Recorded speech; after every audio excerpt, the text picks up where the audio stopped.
তার শরীরটা ফুনফুন্না বানাইতেছে, তার মোটা বানাইতেছে, ওই তে কাফেরের বিরুদ্ধে যুদ্ধ করবে, এই জন্য কোনো মা সন্তান পেটে ধরে না। ঠিক কি রে? তো হয়েছেও তাই, হয়েছেও তাই।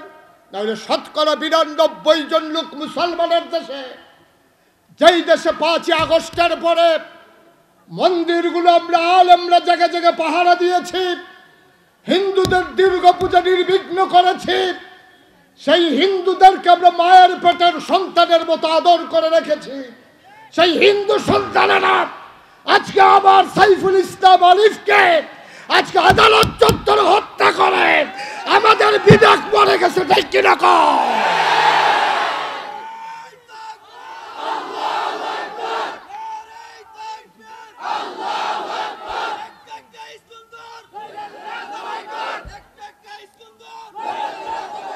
এরকম না, আমরা সেই মানুষ না, আমরা তাদের মতো নৈতিক মান না। যে অন্যায় করেছে সে শাস্তি পাবে। আমার এই উল্চে পড়ার কোনো হিন্দুর অপরাধ নাই। ঠিক কিনা বলো? সুতরাং আমরা তাদের মন্দিরগুলো পাহারা দিলাম, আমরা তাদের দুর্গাপূজা নির্বিঘ্ন করে দিলাম। রাত জেগে জেগে আমি মুশতাক ফয়েজি কুমিল্লা শহরে একটা মন্দিরে ফুলের টোকা দিতে দেই নাই। ওলামায়ে কেরামদেরকে নিয়ে রাত্রে 2:30টায় আমি ঘুমোতে গিয়েছি 5ই আগস্টে। এনশিওর করেছি সব মন্দিরে আমার ছেলেরা বসেছে কিনা, টুল বিছাইয়া বসে আছে। ফজরের আজান পড়ার পরে নামাজ পড়তে পড়তে নির্ঘুম রাত কাটিয়ে আমার ছেলেরা ঘরে ফিরেছে। এই জন্য ফিরে নাই। তোমরা সংখ্যায় কম, আমরা বলি ঠিক আছে, কেউ সংখ্যায় বেশি হবে, কেউ কম হবে, এর মানে হীনমন্যতায় ভোগার কোনো দরকার নাই। আমরা হিন্দুদের বিরুদ্ধে আমাদের কোনো অভিযোগ নাই। আমরা বলেছি তাদের ধর্ম তারা পালন করবে, আমাদের ধর্ম আমরা পালন করব। আফসোস হচ্ছে সেই জায়গায় এই বেটারে ইমাম সাহেবরে মারতো আইছে 5 জনে। কয়জনে? কথা না, কয়জনে? 5 জন মিললে ইমাম সাহেবরে মারতো আইছে। এর ভিতরে একটা এতিম ফলাও আছে, তার বাপও নাই মাও নাই, সকলে চান্দা তুল্লা ফড়া। ওই ফিটুইন্না 5 জনের ভিতরে হে এতিম ফলারাও আছে।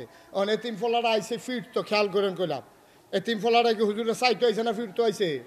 এখন হুজুরের পক্ষে সব মুসল্লিরা তুরন দিয়ে গিয়া এতিমটারও ধরছে, ধরে সেটা যখন ফাতলা ফাতলা দিয়া লাইছে, কয় হ্যাঁ হুজুরটা দেখছো কিরকম তার এতিম ফোলাফেন্ডে ফিরটা তামা তামা করে লন, আর তে যে ফিরতে হয়েছিল সেইটা কিতা করো?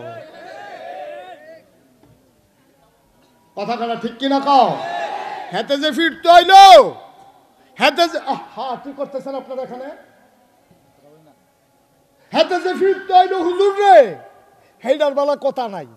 তুই এতিম, তুই যখন বুঝা লাইছ আমি এতিম, তুই হুজুরে ফিরতে গেছ কিতি? অহন দৌড়ান দিয়ে দুইটা দেওয়া না, অহন হুজুরের দোষ হয়েছে।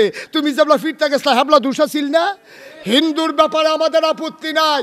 তুমি হিন্দু হয় যখন দেশের বিরুদ্ধে ষড়যন্ত্র করো, মুসলমানের বিরুদ্ধে অস্ত্র ধরো, তুমি আর হিন্দু থাকো না, তখন তুমি সন্ত্রাসী হয়ে যাও। ঠিক কিনা?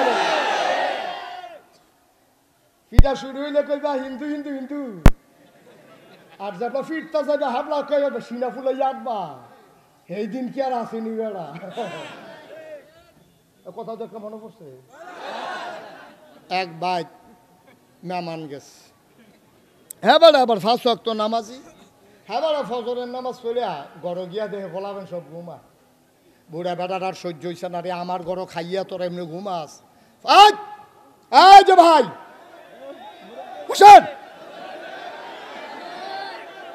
সারছে বইয়া লইছে, মার হাবা কয় না তো। এই কথা মনে আছে রে? বাইক মেহমান আইছে, বুড়া বেড়ায় ফজরের নামাজ পড়ে আইয়া দেহে এতে হগলটি ঘুমায়। এবার হাফডা ফিডা, শীতকাল না, খেতা সহ ফিডা। খেতার ভিতরে থেকে ফালতু টাকা মেহমান মেহমান, খেতার ভিতরে থেকে ফাল দিয়া কয় মেহমান মেহমান, মানে আমি মেহমান, আমার ফিরতেন না। তো নামাজের বেলা তুমি মেহমান হইয়া, ফিটার বেলা মেহমান হও, নামাজের বেলা কইথা হ? নামাজ পড়ছো না দেখে না হাফ ডা ফিডা, তোমার মেহমান তো ফিডনের লেগে আনছে না।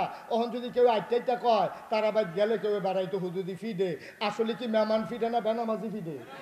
এক কথা বুঝতে হইল কইন মেহমান ফিডে না বেনামাজি ফিডে? আমরা কোনো হিন্দু মারতে চাই না, হিন্দুর বিরুদ্ধে বাংলাদেশে একটা মামলাও হবে না। আমরা আগে যেমন ছিলাম ভাই ভাই ঠাই ঠাই হয়ে থাকবো, তবে মনে রাখবা হিন্দু নাম দিয়ে কোনো সন্ত্রাসীর জায়গা নাই।